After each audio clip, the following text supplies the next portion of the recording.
strong-willed children.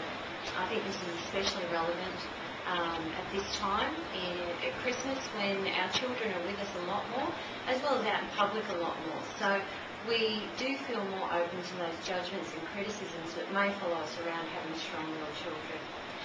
I have 3 children, as you know, and 2 of those are very strong-willed children for different reasons. And I have one what they call compliant child. So this is the type of child that is pretty easy to get along with, pretty much follows the rules, loves those smiles and acceptance, and really goes out of their way to look for the right thing to do and follow through on what the instructions are. Strong-willed children, however, can be defiant, angry, challenging, constantly challenging the rules and boundaries, looking for leadership, and can leave a parent, I know personally, extremely frustrated, tired. We're constantly having to be on our toes with them, and sometimes there's that sense of failure as well. The biggest thing I find in a lot of parents I help is they feel very judged, like they've done something wrong.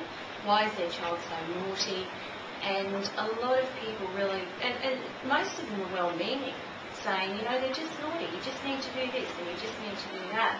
The biggest thing I've found is people with no children or people with compliant children find it very hard to understand these children that are strong-willed. And also they don't understand what it takes to parent these children. Sometimes it's just getting out of bed every day is such a struggle for a parent with a strong-willed child. You think, oh no, what's going to happen today? So let me explain my situation first. And next week we're going to go into a lot more tips and skills on how to deal with these children. My oldest child is a very strong-willed child, and a lot of his issues actually come from he's got pyrrole disorder. And what pyrrole disorder is in a nutshell, very simplified, is that he lacks zinc and B6 in his body, which puts his body under stress, makes him very argumentative. He has mood swings. There's lots of physical symptoms that go with it. And until you can identify it, it can be such a roller coaster up and down of disruption, disrespect, and his lack of clarity and his lack of follow-through, memory skills, and that can be very, very challenging in itself. As he was growing up, he's 15 now, but as he was growing up, I knew there was something about him. He had intolerances. His behaviour was sometimes hard to manage, and I had some well-meaning teachers say there's a possibility he's got ADHD. I knew all of those might not be right, so we went the nutritional avenue, and we went to 5 doctors, as well as other doctors that dealt in nutrition, naturopaths, and we finally got our answers. So we've been able to keep it fairly under control with the right nutrition and the right supplements. And so we get good results there. However, it doesn't take away his strong will as a child. So I'm constantly having to manage that. My youngest child, who's 3, he was born coming out screaming and ready to go. Let's go, he says. I run this place and I'll make sure that you all know that. I'm sure you have one of those. A lot of people have one of those. And so I'm constantly on to him.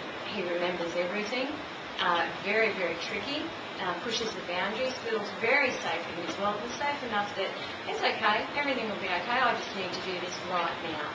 So I'm constantly chasing after him and running after him. So there are days when my hair is quite a mess. There are days where I think, oh my God, can I get out of bed today?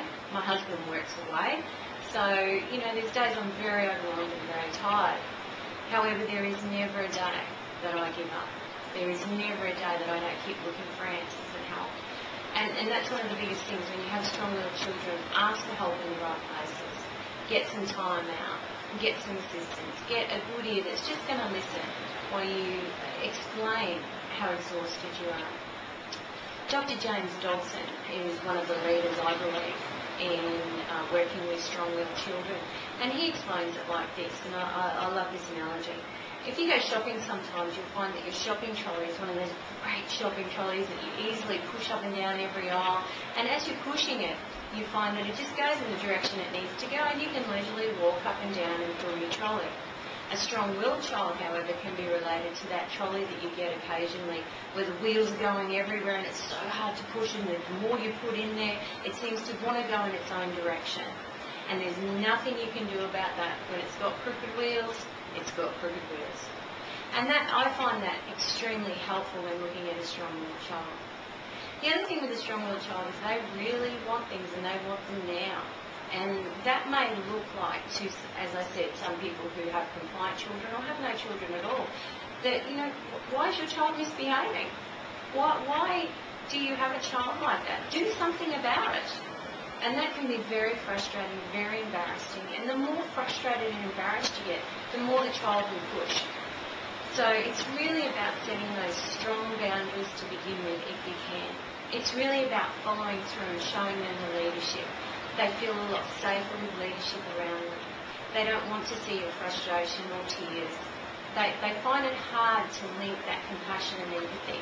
What they do want, though, is that strength around them to guide them. So it's not about breaking the strong-willed child. It's about bending them and guiding them to what it is that you want.